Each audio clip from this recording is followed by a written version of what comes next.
Me encontraba en la cocina preparando el primer café del día cuando el rugido metálico del triturador de basura bajo el fregadero me sobresaltó. No debería haber nada inusual en ese sonido en una casa habitada por 3 personas, excepto por un detalle de precisión. Eran las 6:30 de la mañana y mi nuera, Raquel, siempre ajustaba su alarma para una hora más tarde. Antes de que pudiera procesar la anomalía, un estrépito agudo me heló la sangre. Era el sonido inconfundible de la cerámica de alta calidad estallando y siendo triturada por las cuchillas de acero. Crucé la cocina de un salto y golpeé el interruptor para detener el motor. El silencio que siguió fue casi más violento que el ruido anterior. Con el pulso acelerado, cogí la linterna que siempre guardo en el cajón de las herramientas y apunté directamente al desagüe. Entre los restos amargos de los pozos de café y unas cáscaras de huevo, brillaban fragmentos de porcelana blanca. No era una vajilla cualquiera de una gran superficie. Reconocí de inmediato el trazo fino de las rosas pintadas a mano. Raquel acababa de destruir la pieza más valiosa de mi vitrina sentimental. La taza favorita de Linda. Mi esposa la había elegido personalmente durante aquel viaje por nuestro 25 aniversario a San Sebastián, en una pequeña tienda de artesanos cerca de la parte vieja. Había sido su compañera inseparable cada mañana durante los últimos 8 años de su vida. Mi nombre es Alejandro Díaz. Tengo 58 años y, tras 3 décadas como perito de seguros, estoy jubilado. Mi ojo está entrenado para detectar patrones, para distinguir entre un accidente fortuito y una negligencia deliberada. Aquella mañana, mientras observaba los restos de las rosas de Linda, comprendí con la claridad de un informe pericial que mi nuera estaba ejecutando un plan. Estaba borrando sistemáticamente el rastro de mi mujer de nuestra propia casa. ¡Ay, Dios mío, Alejandro! La voz de Raquel llegó desde el umbral. Apareció envuelta en su bata de seda, luciendo esa máscara de preocupación ensayada que había perfeccionado durante los últimos 8 meses. Lo siento de todo corazón. Estaba intentando recoger un poco y esa taza vieja simplemente se me escurrió de las manos. Ya sabes que hasta que no me tomo el primer descafeinado soy un peligro, soy terriblemente torpe. Taza vieja.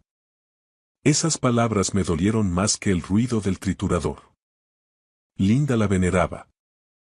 Se negaba en redondo a meterla en el lavavajillas por miedo a que el detergente abrasivo erosionara el diseño de las rosas. La lavaba y secaba a mano con una devoción casi ritual. Y ahora, para Raquel, solo era un trasto viejo. Era la taza favorita de Linda, conseguí decir, luchando porque mi voz no delatara el temblor de mi rabia. Lo sé, de verdad que lo sé, y me siento fatal por ello, respondió ella, suavizando el tono con esa condescendencia que tanto me agotaba. Pero Alejandro, miremos el lado positivo.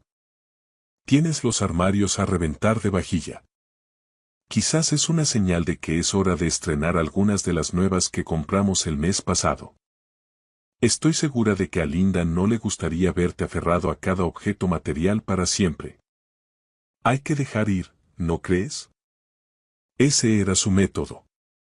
Un tono razonable, casi terapéutico, diseñado para hacerme sentir que yo era el hombre huraño y obsesivo que se aferraba al pasado de forma irracional. Durante los últimos 8 meses, ese guión se había repetido hasta el cansancio.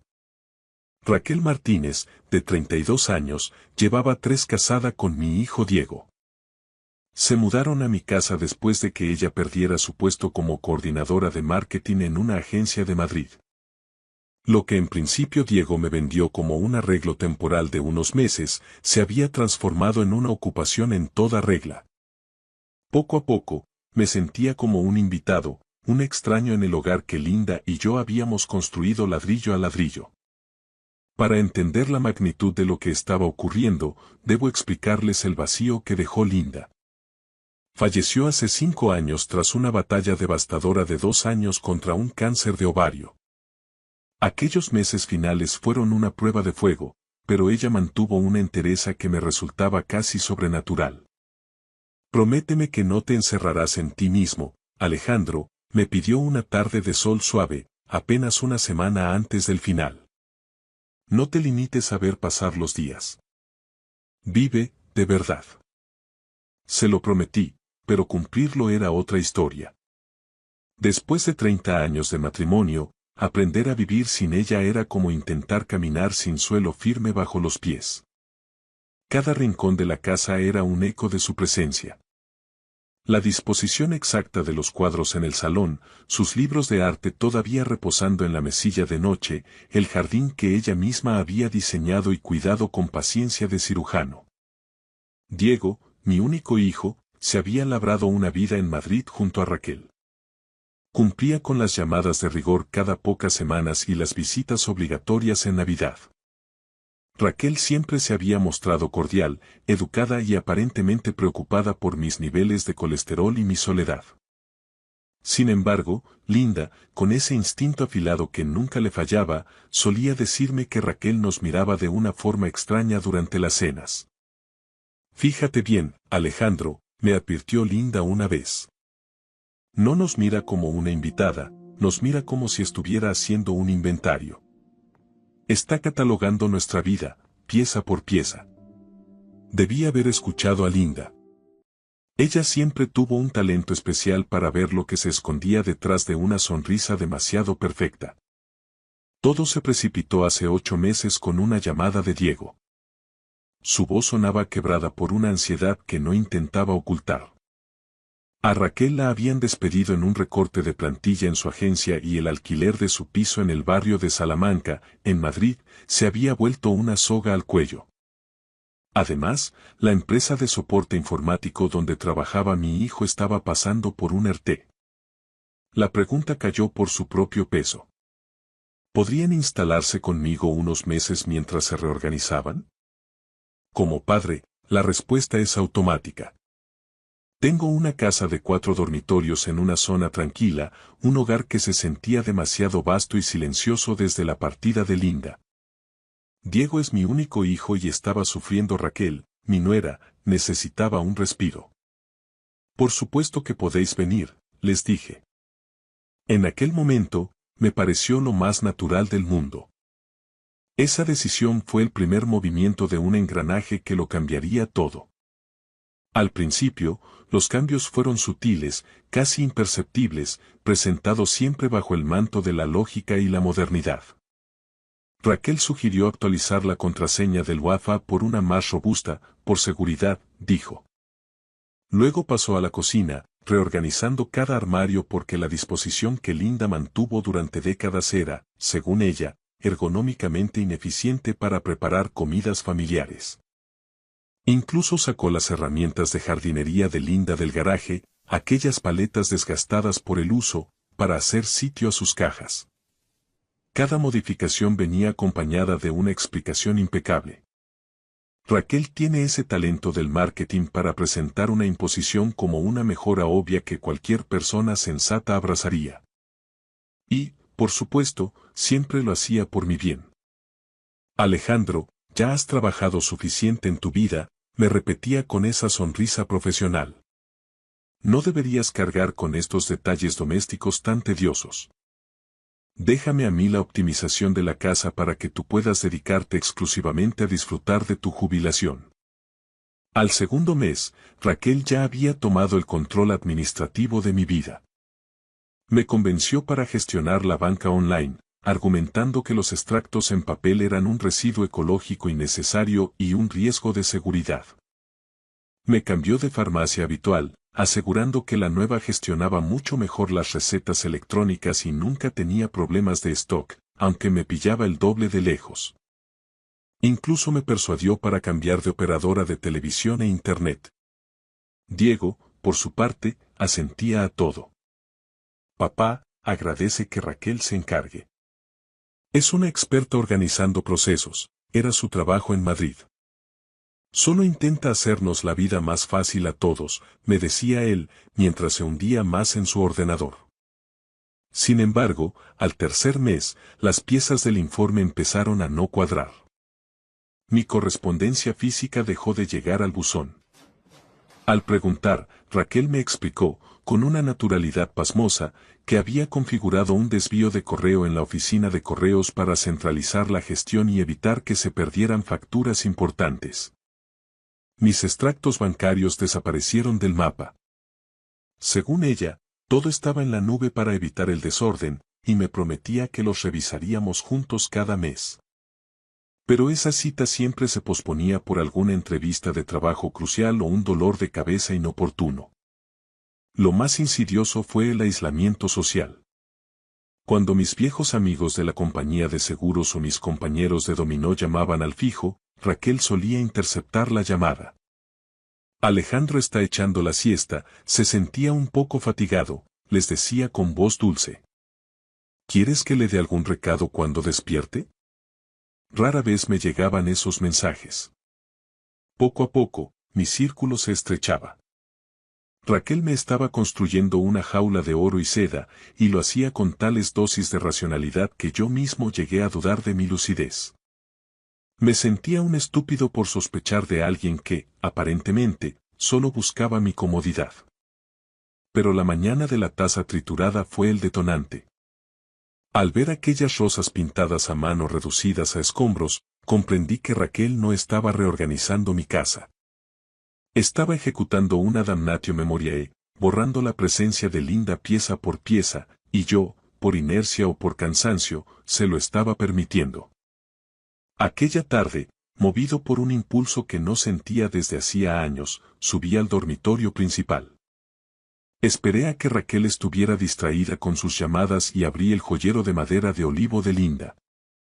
Raquel me había sugerido varias veces donar la ropa y las joyas de mi esposa a alguna ONG, pero en eso me mantuve firme. Era el único reducto que no había podido optimizar. Dentro, bajo un collar de perlas que Linda se ponía en nuestras cenas de aniversario, encontré lo que buscaba. Una pequeña llave metálica con el emblema del Banco Sabadell. Era la llave de nuestra caja de seguridad. Linda siempre fue precavida e insistió en que tuviéramos un lugar donde guardar documentos vitales y algo de efectivo para emergencias, lejos de los algoritmos y la burocracia inmediata de las cuentas corrientes. Nunca se sabe, Alejandro, me decía ella con esa mirada sabia. A veces necesitas algo a lo que ni el propio banco pueda ponerle una traba si las cosas se ponen feas. No había pisado esa sucursal desde el funeral. Era el momento de comprobar si, en medio de este proceso de limpieza de Raquel, todavía quedaba algo sólido a lo que aferrarme. A la mañana siguiente, aprovechando que Raquel tenía una supuesta entrevista de trabajo y Diego estaba inmerso en una videoconferencia en su despacho improvisado, me dirigí al banco. Carmen, la directora de la sucursal del Sabadell, me recibió con una mezcla de sorpresa y afecto. Nos conocía a Linda y a mí desde que firmamos nuestra primera hipoteca hace 3 décadas. Al abrir la caja de seguridad en la privacidad de la sala acorazada, sentí que recuperaba una parte de mi soberanía. Allí estaba todo, meticulosamente ordenado por Linda.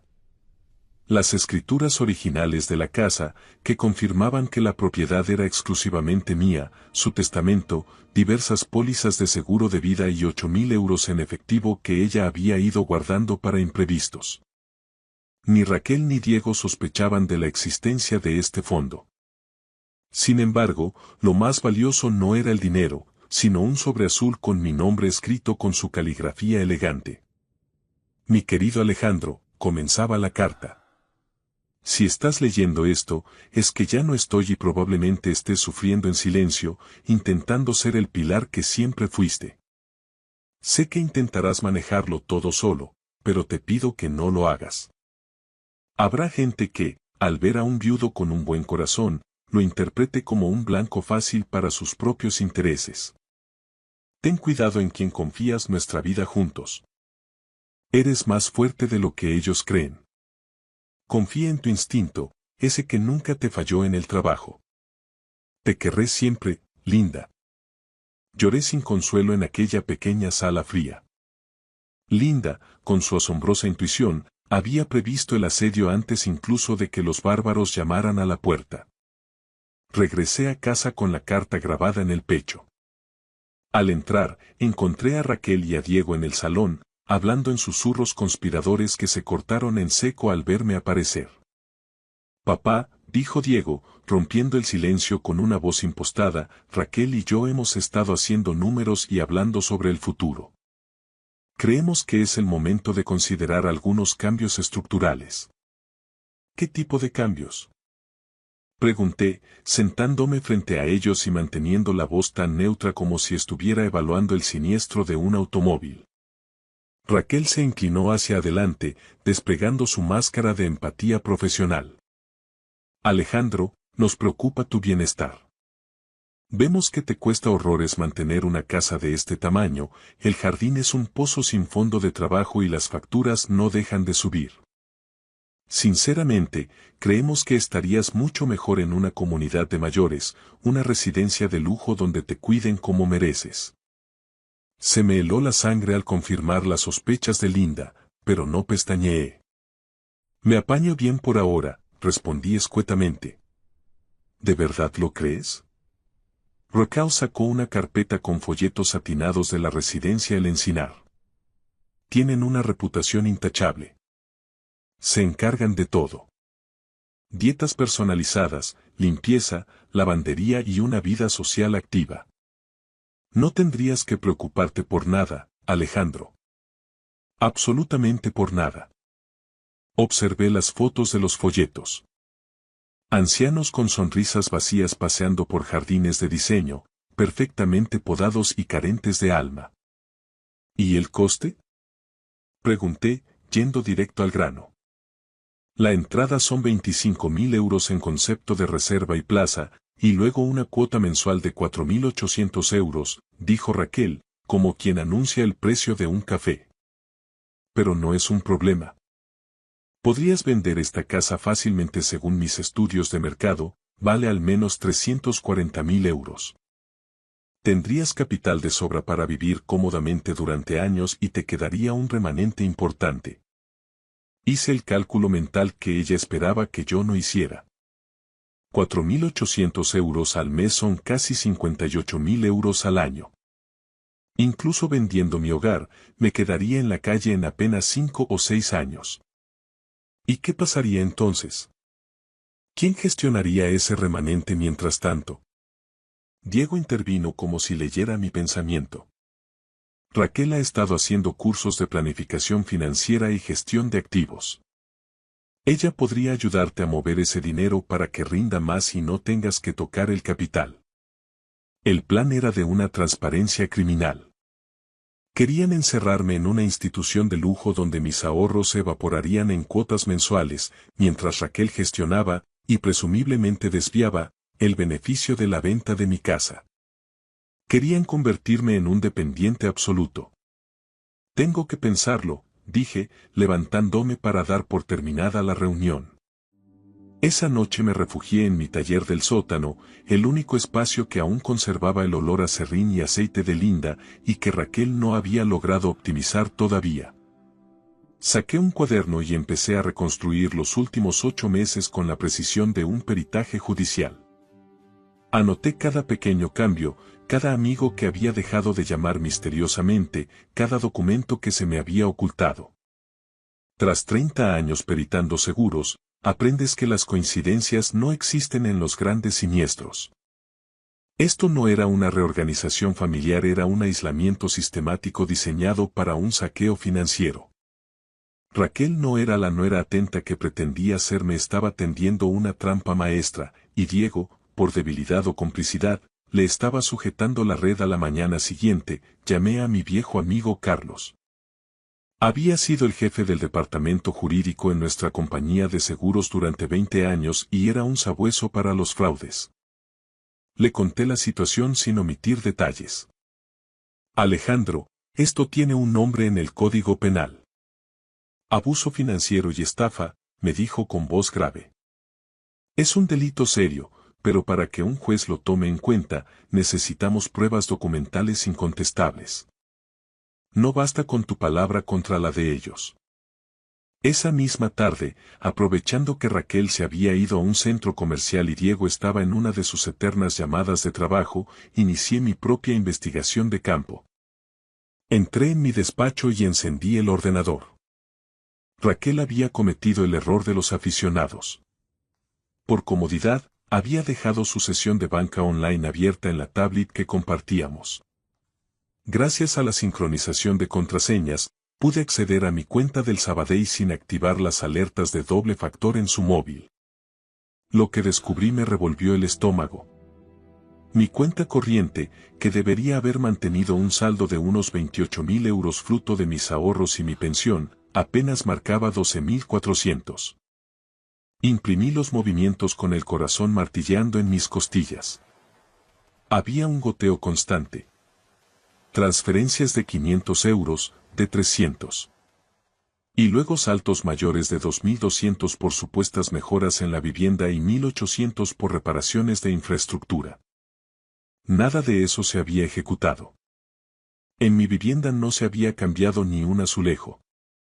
Lo más alarmante fue ver que en mis cuentas de ahorro faltaban más de 23.000 euros en 6 meses, retirados mediante disposiciones de efectivo y transferencias programadas bajo el concepto de atención familiar. Entonces hice algo que me dolió profundamente, pero el perito que llevo dentro sabía que era necesario para cerrar el caso. Entré en el dormitorio que ocupaban Raquel y Diego. En el segundo cajón de la cómoda, oculto bajo su ropa de deporte, encontré una carpeta azul marino rotulada como Planificación Estratégica Familiar. Dentro hallé el horror. Borradores de informes médicos preliminares para iniciar un proceso de provisión de medidas de apoyo, lo que antes llamábamos incapacitación, alegando que yo sufría un deterioro cognitivo leve. Había incluso solicitudes para obtener un poder notarial preventivo que le otorgara a ella el control total de mis bienes. Al final de la carpeta, un esquema a mano calculaba el beneficio neto de la venta de mi casa tras pagar la entrada de la residencia. Junto a la cifra final, Raquel había escrito con una caligrafía fría: Fondo de Emergencia y Relanzamiento KYA. Diego y Raquel. Mi vida se había convertido en su capital inicial. Fotografié cada página con mi móvil, asegurándome de que la luz fuera clara. Esa noche, durante la cena, Raquel anunció con una sonrisa radiante que había concertado una visita para el día siguiente con la representante de la residencia. Solo para que veas las instalaciones, Alejandro, dijo ella, sirviéndome el vino. Sin presiones, solo para que te familiarices con tu nuevo hogar. 2 días después, con una grabadora digital oculta en el bolsillo de mi chaqueta, me senté en el salón con la representante de El Encinar y con Raquel. Diego se mantenía en un rincón, evitando mi mirada. Raquel intentó monopolizar la conversación desde el primer minuto. Alejandro está pasando por una etapa de confusión con los temas administrativos, le decía ella a la mujer mientras le servía té. La semana pasada, sin ir más lejos, olvidó dónde había guardado sus extractos bancarios y se puso muy nervioso. En realidad, intervine yo, interrumpiendo su flujo de palabras, me gustaría revisar mis números actuales ante la representante. Raquel, ¿serías tan amable de traerme los últimos extractos que gestionas en la banca online? Ella vaciló un segundo, sus ojos lanzaron un destello de duda, pero subió a por la carpeta para no levantar sospechas ante la invitada. Me entregó unos folios que, tras un rápido vistazo, vi que estaban burdamente manipulados con un editor de textos. Decían que yo seguía teniendo 28.000 euros. Pedí a la representante que nos dejara a solas un momento en el jardín para discutir detalles familiares. Cuando la puerta se cerró, saqué los extractos reales que había impreso yo mismo y que guardaba bajo el cojín de mi sillón. Raquel, estos números son un fraude, le dije, poniendo los papeles originales sobre la mesa. En mi cuenta real hay 12.400 euros, no 28.000. Explícame dónde están los 15.600 euros de diferencia y los 23.000 que han volado de mis ahorros. Estás confundido, Alejandro. Los medicamentos te están haciendo ver cosas donde no las hay, empezó ella, con una voz que se afilaba como un bisturí. Tengo los registros de la auditoría que hice ayer, insistí, manteniendo la calma del perito que entrega un informe final. Explícame el concepto de mejoras en el hogar cuando no has pintado ni una pared. Ahí fue cuando su máscara de no era perfecta estalló en 1000 pedazos. No tienes ni la más remota idea de lo que nos ha costado mantener este teatro. Gritó, olvidándose de la representante que esperaba fuera. Diego y yo hemos sacrificado nuestras carreras en Madrid, nuestras vidas, para estar aquí encerrados contigo. Ese dinero ha servido para compensar nuestras pérdidas. Y sí, cuando estés en la residencia y vendamos este caserón, habrá justicia para todos. Tú estarás cuidado por profesionales y nosotros tendremos el capital que nos merecemos para reiniciar nuestra vida en condiciones. Es lo mínimo que nos debes después de todo. Detuve la grabación con un clic seco. Acababa de obtenerlo todo en un solo archivo de audio. La confesión de la apropiación indebida, el fraude documental y la conspiración para despojarme de mi hogar. Con un gesto pausado, acompañé a la representante de la residencia hasta la puerta. Le agradecí su tiempo y le aseguré que no necesitaríamos sus servicios. Al volver al salón, la atmósfera estaba cargada de una electricidad estática, pesada. Me giré hacia Raquel, que permanecía de pie, con el rostro desencajado por una mezcla de rabia y miedo. Tienes exactamente 24 horas para meter toda tu vida en maletas y salir de mi casa, le dije, con la frialdad de quien dicta una sentencia firme. Llévate a Diego si él decide seguirte, pero tú no dormirás aquí ni una noche más allá de mañana. Tú no puedes echarme así. Chilló ella, perdiendo por completo su barniz de elegancia madrileña. Llevamos 8 meses viviendo aquí, tenemos derechos. Esto es nuestro hogar. Esta casa es propiedad privada y el único nombre que figura en las escrituras que descansan en la caja de seguridad es el mío. Alejandro Díaz. Sois invitados que han abusado de mi hospitalidad y que han delinquido bajo mi techo. Si mañana a esta hora seguís aquí, la Guardia Civil se encargará de gestionar vuestro desahucio inmediato por la vía de urgencia. Diego llegó 2 horas después, ajeno al cataclismo, y se encontró con un escenario de guerra. Maletas abiertas y Raquel empaquetando frenéticamente entre sollozos de autocompasión. Lo llevé a mi despacho y, con la pesadumbre de un padre que debe dar una noticia trágica, le mostré todo el dossier. Los extractos bancarios manipulados, los borradores para mi incapacitación y, finalmente, le puse la grabación de la confesión. Papá, te lo juro por la memoria de mamá. Yo no sabía nada, dijo Diego, derrumbándose en la silla, con la voz rota por la vergüenza. Sabía que ella controlaba las cuentas, pero pensaba que solo estaba ayudando. No sabía lo del dinero, ni lo de la residencia. Te creo, hijo. Sé que tu pecado ha sido la debilidad y no la malicia, respondí, poniéndole una mano en el hombro. Pero ahora eres tú quien debe decidir qué tipo de vida quieres tener y si vas a compartirla con una mujer capaz de expoliar a su propia familia política mientras finge que le preocupa su salud. Se marcharon a la mañana siguiente, al alba, en un silencio sepulcral. Presenté la denuncia por apropiación indebida y falsedad documental esa misma tarde en la comisaría. Carlos, mi amigo abogado, se encargó de que el proceso avanzara con la eficiencia de un reloj suizo. A Raquel la detuvieron 3 días después en casa de su hermana, en Valencia. Dada la solidez de las pruebas que yo mismo había recopilado como perito, su abogado no tuvo margen de maniobra. Raquel aceptó un acuerdo con la fiscalía. 2 años de prisión, cuya ejecución quedó suspendida al carecer de antecedentes penales, según la ley española, 3 años de libertad vigilada y, lo más importante para mí, la devolución íntegra de cada euro sustraído de mis cuentas. Diego, incapaz de perdonar tal nivel de traición, solicitó el divorcio de manera contundente antes incluso de que se dictara la sentencia. Han pasado 8 meses desde aquel día. Diego y yo hablamos 2 veces por semana y nuestra relación ha recuperado una sinceridad que creía perdida.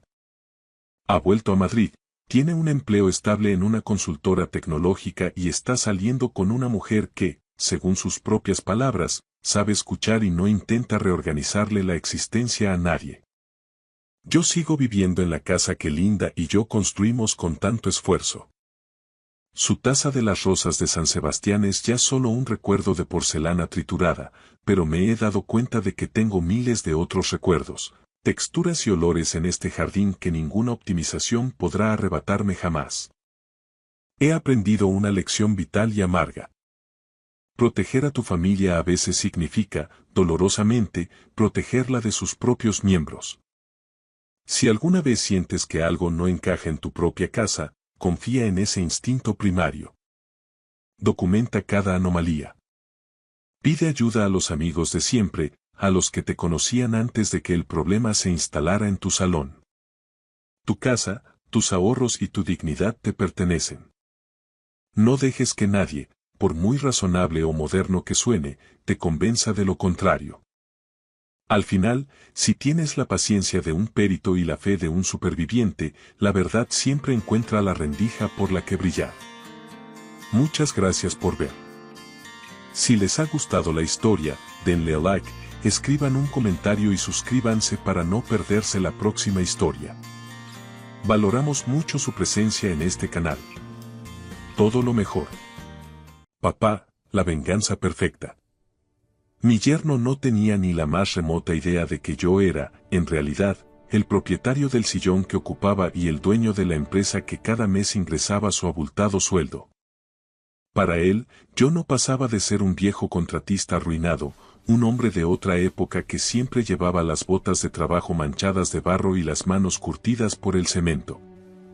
Pero entonces, con una sonrisa de suficiencia, deslizó aquel folleto satinado de una residencia de ancianos sobre la mesa de nogal de su comedor y apenas 5 minutos después, los cimientos de su mundo de cristal empezaron a resquebrajarse.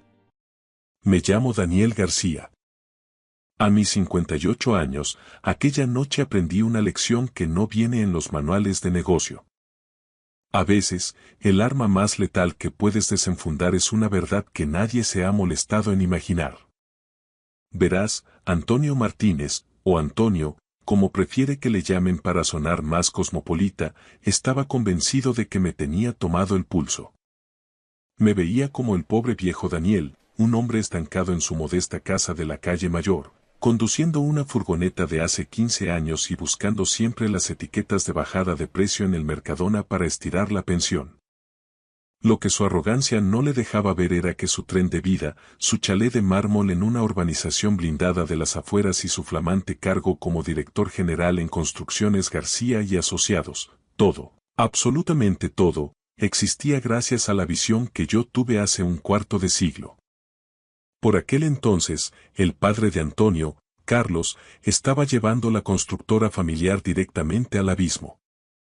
Entre deudas de juego, inversiones inmobiliarias catastróficas en plena burbuja y nóminas que no podía cubrir, la empresa era un cadáver.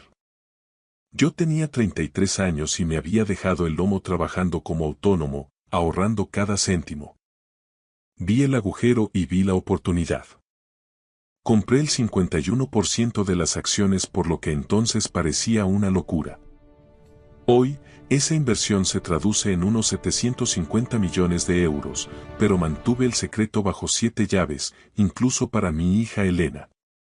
Mi difunta Carmen y yo decidimos que Elena debía labrarse su propio camino, aprendiendo el valor del esfuerzo sin la sombra de la fortuna de papá. Quizás nos pasamos de frenada, porque Elena acabó entregando su vida a Antonio, ignorando por completo que su pobre padre era el accionista mayoritario de la empresa de su marido. Todo estalló hace unos días. Estaba en el garaje, con los brazos hasta los codos de grasa trasteando con un motor, cuando sonó el móvil. Era Elena. Su voz sonaba tensa, como si estuviera leyendo un guión mal ensayado. Papá, Antonio quiere que vengas a cenar el viernes, me soltó. Decía que quería tener un detalle familiar, invitar también a sus padres y cerrar filas. Yo sabía que eso era una mentira como una catedral. Los padres de Antonio, Carlos y Belén, siempre me habían mirado por encima del hombro. En la última Nochebuena, Belén llegó al extremo de mover mi cubierto a la mesa de la cocina, alegando que el comedor principal era solo para la familia directa. Aquella invitación no era una cena, era una encerrona. Iría encantado, cariño, respondí. Porque cuando tu hija te llama, tú vas, aunque sepas que vas directo al matadero. Además, yo ya tenía mis propias fuentes. En el sector de la construcción en España, todo se acaba sabiendo, es un pañuelo donde los rumores vuelan más rápido que el hormigón. Antonio se había pillado los dedos prometiendo un macroproyecto urbanístico en la costa, asegurando a los bancos que aquello sería el pelotazo del siglo. Pero tenía un muro insalvable. Necesitaba una parcela específica para el vial de acceso principal, y el viejo testarudo que era dueño se negaba en rotundo a vender.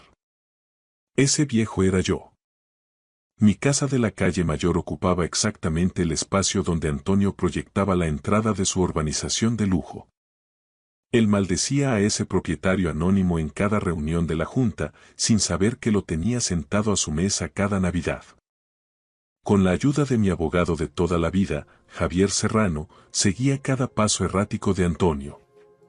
Javier me informaba de su desesperación, de sus promesas vacías a los inversores y de su pánico ante la negativa de ese viejo tonto de la casa ruinosa, como me llamaba a mis espaldas.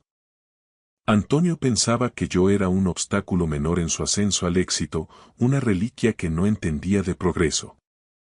Llegó el viernes de noviembre, frío y oscuro. Me puse mi mejor camisa, limpia de pintura, al menos, y aparqué mi vieja furgoneta entre los deportivos de alta gama en la entrada de su mansión. Era una de esas moles de diseño moderno, todo cristal y mármol frío, de las que gritan tengo dinero a los cuatro vientos. Antonio me abrió la puerta luciendo un traje que costaba más que mi vehículo, pero su sonrisa era de plástico. Dentro, el ambiente era judicial. Carlos y Belén presidían la mesa como si fueran el Tribunal Supremo. Elena evitaba mi mirada, y ese silencio me confirmó que el plan ya estaba en marcha. Carlos, que a sus 74 años aún fingía ser el magnate que casi hunde su herencia, me indicó con un gesto seco que me sentara al fondo. La ironía me quemaba por dentro. Ese hombre, que hoy me miraba con desprecio, fue el mismo que años atrás me suplicó el cheque que salvó su apellido, aunque nunca supo quién se lo firmaba realmente. Cenamos un chuletón carísimo que para mí sabía a serrín.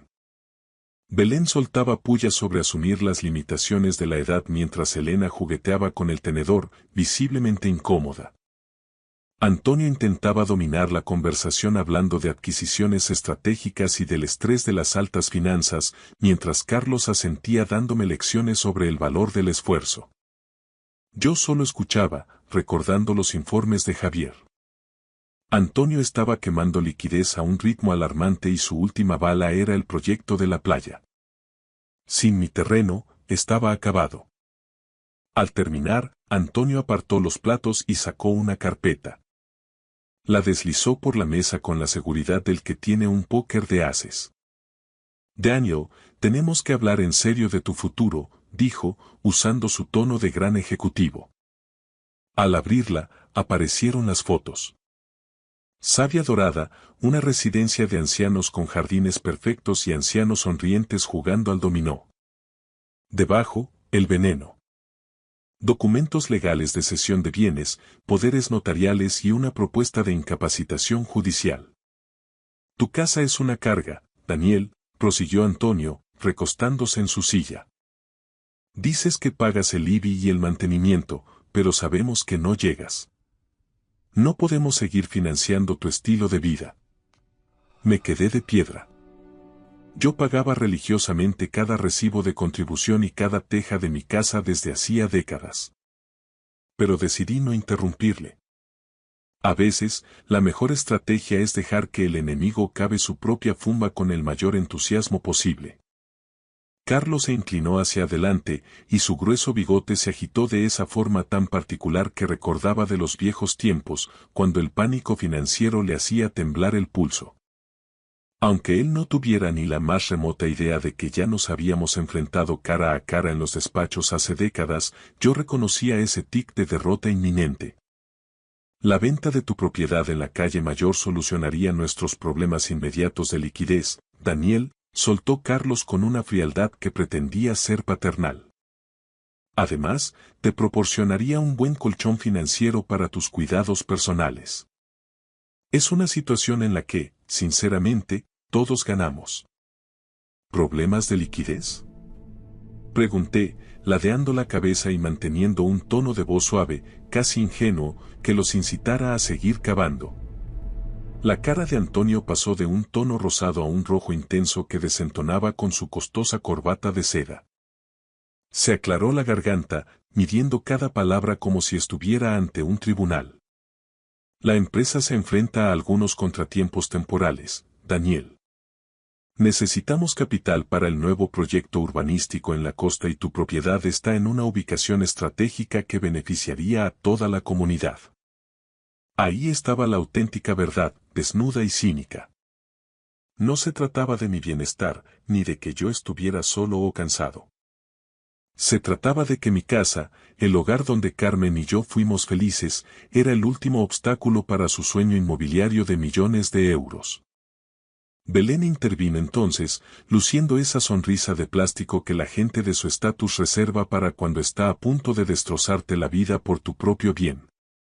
Savia Dorada es realmente encantadora, Daniel. Tendrías tu propia suite, actividades programadas, atención médica profesional las 24 horas. A nuestra edad, la independencia se convierte en un lujo que no siempre podemos permitirnos. Hablaba como si estuviéramos en el mismo barco, ella, que no había fregado un plato ni se había preocupado por el precio de la luz en 30 años, dándome lecciones de realismo a mí, que conocía el peso de cada ladrillo. Miré los folletos. Fotos de ancianos con rebecas de punto, sonrisas ensayadas en zonas comunes y un personal joven empujando sillas de ruedas con una alegría sospechosa. Era el lugar donde la dignidad se marchita bajo un plan de pagos mensuales. ¿Y si no quiero vender? Solté, dejando que la pregunta cayera como una piedra en un estanque helado. La temperatura en la habitación cayó en picado. Carlos se aclaró la garganta con un sonido seco, casi violento. Entonces tendríamos que considerar lo que la ley denomina medidas de apoyo judiciales, dijo con voz cortante. Nos preocupa tu capacidad mental, Daniel. Vivir solo en esa casa tan grande, sin supervisión familiar. No es seguro para ti.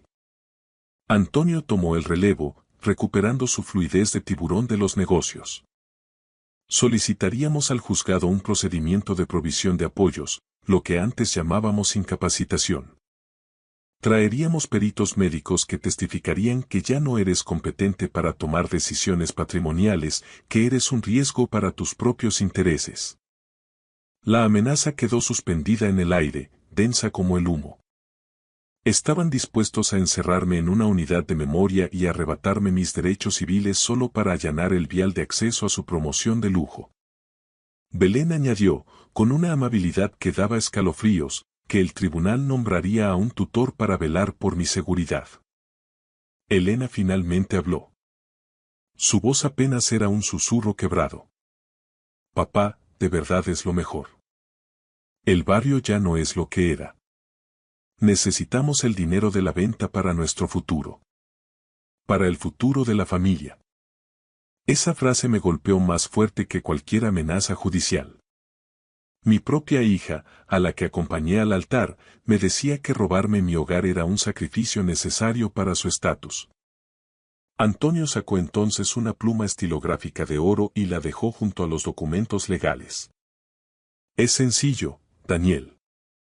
Firmas el poder notarial, yo me encargo del papeleo de la venta y tú te instalas en Savia Dorada.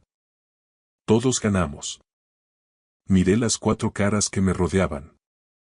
Pensaban que tenían acorralado a un viejo contratista agotado. Se equivocaban en muchas cosas, pero sobre todo en cuánta lucha le quedaba a este constructor. ¿Sabéis? Dije, Metiendo la mano en mi chaqueta, hay algo sobre la propiedad que deberíais saber. Saqué mi móvil, aquel viejo terminal de pantalla agrietada que alimentaba su desprecio, y marqué un número que conocía de memoria. Activé el manos libres.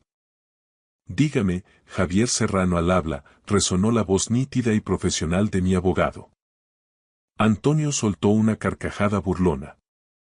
¿A quién llamas, Daniel? ¿A tu sobrino el del taxi? Javier, dije, ignorando el escarnio, ¿estás ahí? Sí, señor García. ¿En qué puedo ayudarle esta noche? El silencio que siguió fue absoluto, roto solo por el sonido de un tenedor que Belén dejó caer sobre su plato de porcelana. Carlos se puso pálido, y a Antonio se le desencajó la mandíbula al escuchar el trato protocolario de uno de los abogados más caros del país. Activa la cláusula 17 del acuerdo de accionistas, ordené con una calma gélida. Bloqueo inmediato de todos los activos de Construcciones García y Asociados hasta que la Junta Directiva realice una revisión de emergencia. Y prepara la rescisión de contrato fulminante para el actual director general. Entendido, señor García. Programo la reunión de emergencia para el lunes a las 9. ¿Necesita algo más? Esta noche no, Javier. Gracias. Colgué y guardé el teléfono. 4 pares de ojos me miraban como si acabara de confesar un crimen. Antonio se puso en pie de un salto, haciendo chirriar su silla contra el mármol, con el rostro desencajado por un pánico que ya no podía ocultar. Antonio se puso en pie de un salto tan brusco que su silla de diseño chirrió contra el suelo de mármol con un sonido estridente, casi insoportable, que pareció rasgar el aire de la estancia. Su rostro era un mapa de emociones caóticas que no lograban asentarse. Una mezcla de confusión absoluta, incredulidad, pánico y, finalmente, un miedo animal, de ese que aparece cuando comprendes que el suelo ha desaparecido bajo tus pies. ¿García y Asociados? Balbuceó con la voz rota. Pero, ¿cómo sabes lo de la cláusula 17? ¿Cómo puedes conocer el protocolo interno del acuerdo de accionistas? Me levanté despacio, muy despacio.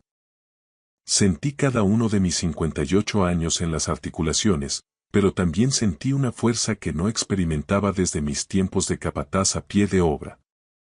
Me erguí frente a él, no como el suegro molesto, sino como el hombre que había levantado ese imperio con sus propias manos. Lo sé porque hace 25 años, cuando la empresa de tu padre se hundía por sus deudas en el casino y sus decisiones de negocio catastróficas, usé cada céntimo que había ahorrado en 15 años de lomo roto tirando tabiques y proyectando yeso para comprar el 51% de las acciones. Carlos emitió un sonido ahogado, un estertor, como si acabara de recibir un impacto directo en el plexo solar. El maquillaje de alta gama de Belén ya no podía camuflar la palidez grisácea que se apoderaba de sus facciones. La empresa que has estado dirigiendo con tanta soberbia, Antonio, el sueldo de 6 cifras que has estado cobrando, ese despacho con vistas y tu nombre grabado en la puerta. Todo eso existe porque yo, y solo yo, firmé el cheque que salvó el apellido de tu familia cuando ningún banco quería ni cogeros el teléfono. Cogí el folleto de la residencia Savia Dorada y lo levanté, agitando las fotos de los ancianos sonrientes ante sus ojos desenfocados. Mi participación mayoritaria en la compañía vale hoy, siendo prudentes, unos 48 millones de euros en activos líquidos, sin contar el patrimonio inmobiliario. Eso me convierte a mí, Daniel García, en tu jefe. Yo soy quien paga esta casa, quien financia tu ritmo de vida de nuevo rico y quien emplea a toda esa gente cuya opinión te importa más que la dignidad del padre de tu mujer. Antonio se desplomó en la silla como si fuera un muñeco de trapo. El sonido que salió de su garganta no fue ni risa ni llanto, sino el estertor del aire escapando de un globo pinchado. Eres tú. Susurró con los ojos desorbitados. Tú eres el socio mayoritario opaco, el inversor silencioso. El accionista al que hemos estado intentando. Su voz se apagó al chocar contra la magnitud del desastre. Al que has estado intentando impresionar con PowerPoints vacíos, terminé la frase por él. Aquel cuya aprobación has mendigado durante meses.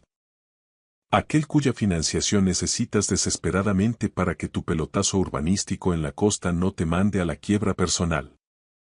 Rompí el folleto de la residencia en varios pedazos y los dejé caer, con desprecio, sobre su plato de porcelana de Baviera. Y ahora, soy el hombre que sabe exactamente cómo tratas a los mayores de tu familia cuando crees que no pueden defenderse. Elena me miraba con la boca abierta, las lágrimas congeladas en sus mejillas, en un estado de shock absoluto. Papá. ¿Tú eres el dueño de la empresa de Antonio?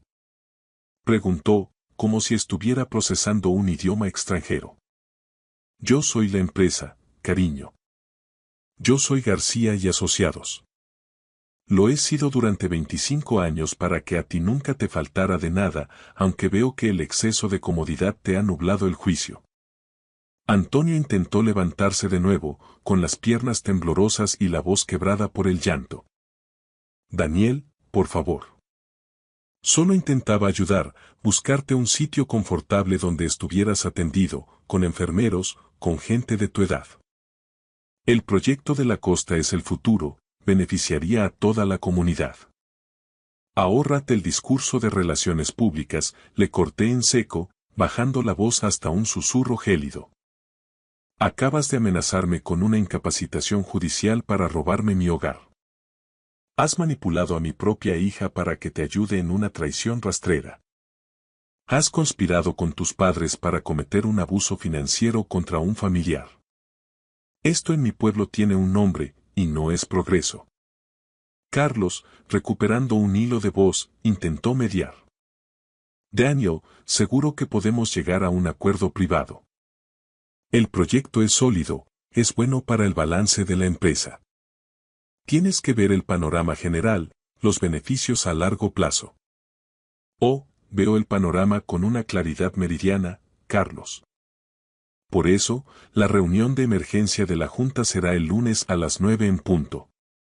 Te sugiero, Antonio, que pases el fin de semana redactando tu dimisión irrevocable y buscando un buen abogado penalista, porque después del lunes, te va a hacer falta mucho más que un laboralista cuando auditemos tus gastos de representación. Belén intentó un último movimiento desesperado, apelando al sentimentalismo más rancio. Daniel, piensa en Elena. Piensa en el futuro de tu nieto. Este proyecto podría asegurarles la vida para siempre. Estoy pensando precisamente en Elena, dije, mirando a mi hija a los ojos. La estoy salvando de un marido que sería capaz de vender a su propia sangre por un bonus trimestral. Los días siguientes fueron, cuanto menos, reveladores. Antonio quemó mi teléfono con llamadas y mensajes de súplica. Incluso se presentó en mi casa de la calle Mayor a las 7:30 de la mañana con un termo de café y un paquete de porras recién hechas de la churrería del barrio, llorando y pidiendo clemencia en la puerta. Pero yo ya no tenía nada que decir. Hay puentes que, una vez dinamitados, no pueden reconstruirse ni con el mejor hormigón del mundo. El lunes amaneció con un cielo azul impecable sobre Madrid. Me puse mi mejor traje, un corte italiano a medida que guardaba celosamente para las juntas que supervisaba por videoconferencia. La sede de García y Asociados se alzaba como un coloso de cristal y acero en el centro financiero, un monumento a 25 años de decisiones acertadas. Javier Serrano me esperaba en el vestíbulo a las 8:45 en punto. A sus 61 años, mi abogado se movía con la elegancia tranquila de quien sabe que tiene todas las de ganar. Su maletín no solo contenía registros financieros, sino el acta que despojaría a Antonio de cada mentira sobre la que había edificado su fachada. La junta está reunida y en silencio absoluto, Daniel, dijo Javier mientras el ascensor iniciaba su ascenso veloz hacia la planta 42. Todos tienen un interés casi morboso en conocer, por fin y en persona, al hombre que realmente firma sus nóminas. La sala de juntas de la planta 42 era, sencillamente, imponente. Los ventanales de suelo a techo ofrecían una panorámica de 360 grados sobre el perfil de la ciudad y la mesa de conferencias de roble y acero, diseñada para 20 comensales, dictaba el destino de miles de familias. Al entrar, 10 miembros del consejo se pusieron en pie al unísono. En sus rostros vi una mezcla de sorpresa absoluta, reconocimiento tardío y un alivio que no intentaban disimular. Eran consejeros serios, accionistas minoritarios y socios que llevaban meses viendo con pavor cómo el liderazgo de Antonio y sus decisiones de tiburón ponían en riesgo la solvencia de Construcciones García y Asociados. Al fondo de la mesa, Antonio y su padre estaban sentados como acusados ante un tribunal de guerra. Antonio intentaba mantener el tipo, ajustándose los gemelos con manos temblorosas, pero su piel tenía el tono ceniciento de quien ha pasado el fin de semana contemplando el abismo. Carlos, por su parte, aparentaba cada uno de sus 74 años su postura, antes arrogante, se había hundido en un amasijo de derrota y resentimiento. Buenos días, dije, ocupando la presidencia de la mesa con la autoridad natural de quien ha dirigido cuadrillas y levantado muros desde los cimientos. Gracias a todos por acudir con un preaviso tan escaso. Javier Serrano asintió y activó la pantalla gigante de plasma situada detrás de mí. De repente, la sala quedó inundada por la imagen ampliada del folleto de la residencia de ancianos. Sus mentiras sobre la atención integral se veían grotescas bajo los focos de la oficina. Al lado, Javier hizo aparecer copias escaneadas de las propuestas de transferencia de propiedad y los borradores de las medidas de apoyo judiciales, todos con el sello de tiempo del viernes noche. Señoras y señores, comencé, dejando que mi voz resonara con firmeza, el pasado viernes. Su actual director general y su familia intentaron estafar al accionista mayoritario de esta compañía mediante lo que legalmente se califica como abuso de una persona mayor, coacción y conspiración para la apropiación indebida de un patrimonio privado. El silencio que siguió fue de los que pesan en los oídos. Margarita Rodríguez y Miguel Torres, dos de los consejeros más antiguos, no ocultaron su repugnancia. Les expliqué punto por punto el desarrollo de la cena.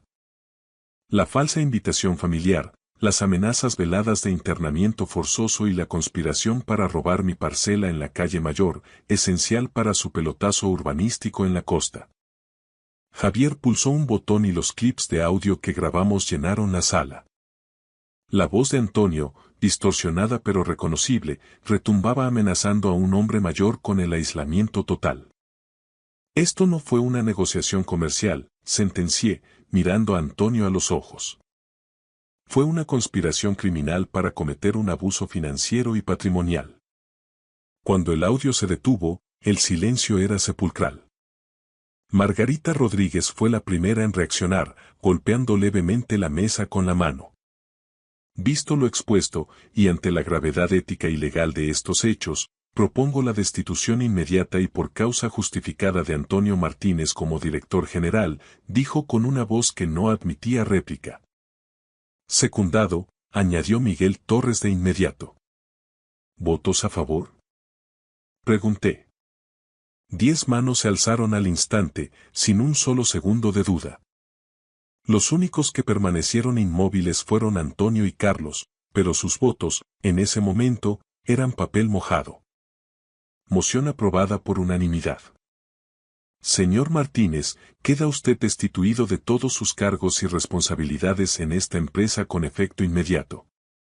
Se inicia asimismo una auditoría de sus gastos de representación de los últimos 3 ejercicios. Fue entonces cuando la máscara de Antonio se rompió por completo. El ejecutivo impecable se desintegró como cartón bajo la lluvia. Se apartó de la mesa y, en un acto de humillación absoluta, se puso de rodillas, arrastrándose por la moqueta hacia mi silla con la cara bañada en lágrimas. Por favor, Daniel. Sollozaba, intentando agarrar el borde de mi chaqueta. Lo hice por la familia, por Elena, por el futuro de tu nieto. No puedes destruir todo lo que hemos levantado.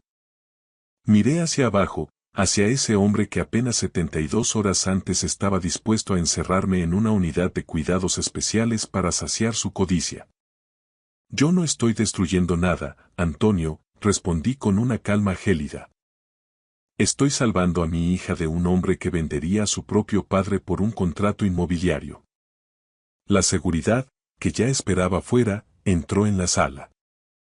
2 guardias de uniforme levantaron a Antonio del suelo y lo escoltaron, entre sollozos, hacia la salida. Su coche de empresa, sus tarjetas corporativas, sus claves de acceso. Todo fue anulado antes de que sus pies tocaran la acera de la Castellana. Su indemnización se limitó a una caja de cartón con las fotos de su escritorio. Los meses que siguieron me confirmaron una verdad que a veces olvidamos con el ruido del dinero. La mayor herencia que puedes dejar a tus hijos no es un saldo bancario de 6 ceros, sino la lucidez para reconocer la integridad y el buen carácter. A veces, el acto más poderoso y necesario es permitir que las personas muestren quiénes son realmente cuando creen que nadie importante las está vigilando. Es en esa oscuridad donde la verdadera naturaleza de cada uno sale a la luz. Muchas gracias por ver. Si les ha gustado la historia, denle a like, escriban un comentario y suscríbanse para no perderse la próxima historia. Valoramos mucho su presencia en este canal. Todo lo mejor.